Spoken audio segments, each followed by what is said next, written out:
Thank you.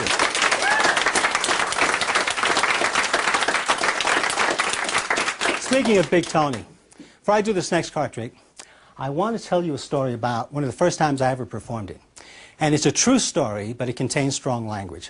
So I'll do it the way they would on television. I'll use a different word. When I was in my 20s and still lived in New York, one year I was hired to do a show at Umberto's Clam House in Little Italy. The same Umberto's Clam House where Crazy Joey Gallo had been gunned down. The event was the birthday party of the owner, Matty the Horse Ianello, who was later convicted of racketeering and extortion, died in prison. So they introduced me to the birthday boy, who weighed about 300 pounds. They clear a space in front of him, and I do the card trick that I'm going to show you in a moment. And as you're going to see, it involves performing the same magical phenomenon 8 times in a row. So I do it the first time, and Matty, who is surrounded by these very scary-looking men, says to them, "How the freak did he do that?"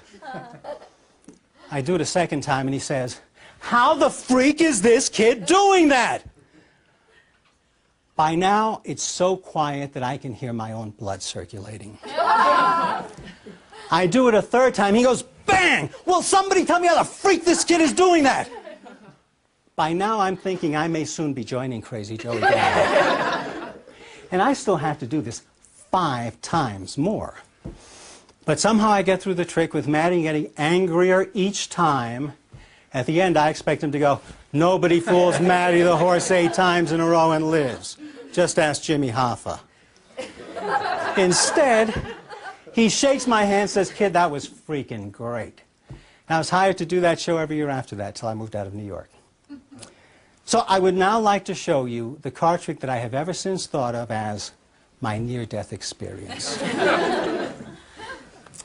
And for this trick, I'm not going to use the deck of cards because in a deck the cards are all alike. Excuse me, in a deck the cards are all different. For this I need cards that are all alike. And these cards are all alike. Every one of these cards is identical. Absolutely the same in with one exception. But except for that single 9 of diamonds, these cards are all deuces. They are all black deuces. They are all deuces of clubs except for the 1 9 at the back. Now, 1 deuce I will place face down. 1 deuce I will place face up. And I will keep alternating between face down deuces, face up deuces. The reason I need so many deuces is that, as you may know, in poker, deuces are wild. That means that a deuce can represent any card. It can represent the 9 of diamonds. But if I take a deuce and rub it against a 9, it starts to resemble the 9 of diamonds. Look, I'll trap a deuce between 2 9s. When I twist, that's when I'm left with nothing but 9s. Wow. This next deuce I'll handle very slowly because I know it can be confusing. Confuses me sometimes. Naturally, it hasn't changed yet because I haven't rubbed. It's only when I rub that it changes, as have these other 3 cards. And this next deuce, I'm going to leave jutting out of the center because that way you can't suspect sleight of hand if I'm not even touching the card. But when I rub, Natalie, I want you to take the card. Look at it, show it to everyone. That's when it changes. All you have to remember is that the card does not change until I rub.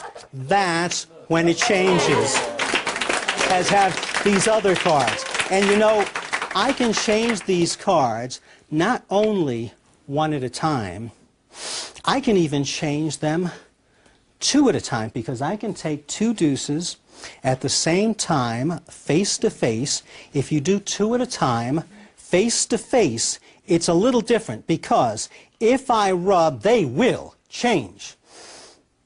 There's a delay, but eventually they change. Thank you. I don't think they thought that last one was going to watch this one, though. So that I began with a single 9 and 8 deuces, and I end with 9 9s, And that's why deuces are wild.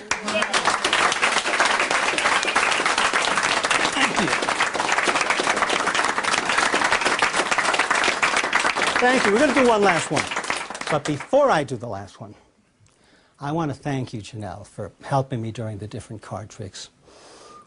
Doing things like handing me the nines. And I don't even think they saw you do that. The magicians, they'll play the tape back over and over. They'll catch it, but I don't think they saw you do it. So it's a little souvenir. It's not much. But as a little memento of the performance, I'd like you to have these cards and show them to your friends and tell them they were once deuces. And if you put these cards under your pillow, are you married? Yes. If you put these cards under your pillow, when you wake up tomorrow, in their place, you will find a $100 bill. And if there's not a $100 bill, you know what that means. Your husband took it, obviously.